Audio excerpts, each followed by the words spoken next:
What's up, guys? This is Ryan Jones of I Love Basketball TV, the #1 YouTube channel to help you guys improve your game. And today we're going to give you a complete beginner's guide to become an elite shooter. So this video is both for young hoopers who are learning how to shoot for the very first time, as well as older hoopers who are looking to just improve their shot form and become an elite shooter. So I am a lefty, but this video is going to be flipped so it makes sense for the right-handed player. So to start off, I'm going to talk about probably the most overlooked, but the most important part of your shot, which is going to be your base and your feet. In order to be a great shooter, we got to have really good balance. So we're going to start about shoulder width apart with our base, and then whenever your strong hand is, you want that foot and that toe slightly in front of the other foot. And that leads me to the first big mistake that I see with really young players. Instead of having their strong foot in front, they bring it back here, and now they turn and throw that ball and twist those shoulders, which is a big no-no. So that base is going to control whether or not you're square with your shoulders. So you can be a 10-toe shooter where all 10 toes are toward the rim.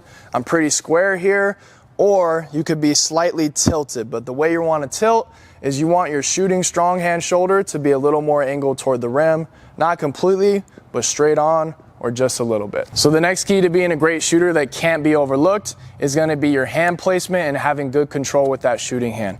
So a lot of people have heard about the fingertip shooting. We don't need to be here like this with the ball, but we definitely want to spread those fingers, because if I'm too flat here and I got that ball in my palm, I don't have any control of that ball. So let's spread those fingers out, use those fingertips as well as these finger pads here. And now when I have it here, I have control of this ball and I can flick it and push it where I want it to go. If you guys are enjoying this video so far, make sure you hit that like and subscribe button so you don't miss any of our I Love Basketball TV content. Now for our hand placement, we want the ball to come off of these two fingers, our middle and our index finger. So in order to do that, I like to grab the ball here, find that needle hole, and we're either gonna split with those two fingers or you're gonna put your pointer finger right on the middle of the ball. I like to do pointer finger, so I'll demonstrate it that way.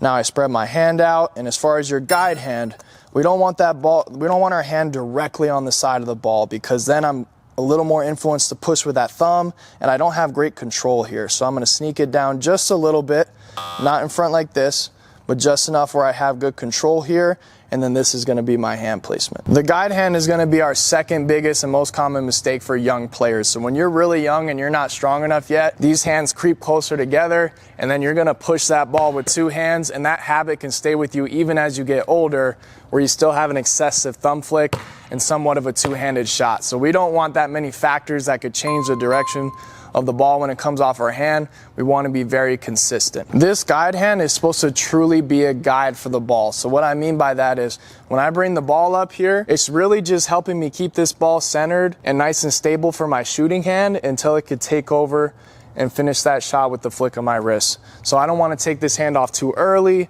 where I'm pushing really solely one-handed, but I definitely don't want to have influence with my offhand changing my shot. So I get my nice offhand placement here, and as I bring the ball up, I keep it on all the way until that wrist starts to fall through and those fingers peel off. And then when you go ahead and follow through, you should end up with the nice hand in the cookie jar here with your shooting hand, and your offhand should stay right here, not opening up toward the basket, nice and centered. This next tip is not talked about enough, and it could be one of the main reasons that you're really struggling to shoot the ball. So that's going to be having a loaded wrist. Now I'll explain what I mean. For all great shooters, you're going to get to this point here where you're ready to release the ball, and your hand is nice underneath the ball, so that way you could push through that elbow and keep that ball straight. So when I grab the ball here, I don't want to have a lazy wrist, because now when I bring the ball up, I'm not going to be underneath it. So we want to go ahead and load that wrist. So I'll start the ball here, roll that ball up. Now I have a nice loaded wrist. I put my guide hand on it, and as I bring the ball up here, my wrist angle doesn't change at all.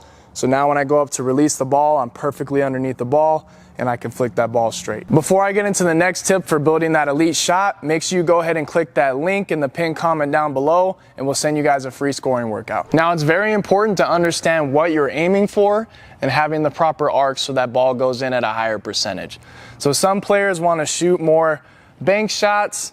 Now this is great if I'm off on the side here a little bit, but if I'm not in that perfect spot to go glass, especially if I'm in the front, I want to go all net as much as possible. So I'm not going to aim back rim. I'm not going to aim backboard. I'm actually going to do what my coach Scott, told me when I was little. We're going to try to go up and over the front of the rim from whatever angle I'm at. In order to have that good arc and be up and over the front rim, we really want to avoid just pushing the ball straight at the rim and having this low follow through. So when I follow through here, I want that elbow to be above my eyebrow. If I'm too straight at the basket here, I'm going to have a very flat shot, and it's going to be very hard to make it without that ball hitting the back rim first. So let's be here, thinking up and over that front rim, high follow through, and hold that follow through till the ball goes through the basket. One thing that's going to allow you to shoot that ball straight a lot more consistent is having a consistent shot path. So your shot path is going to be where you gather the ball to where your set point is, all the way till your follow through here. So this is my shot path. I don't want to bring that ball from across my body. It's going to be really inconsistent, but the best shooters that you'll see, they're either going to be centered with the ball, and then when they come up, it's going to get to their strong hand eyebrow, or they can be already on this hip.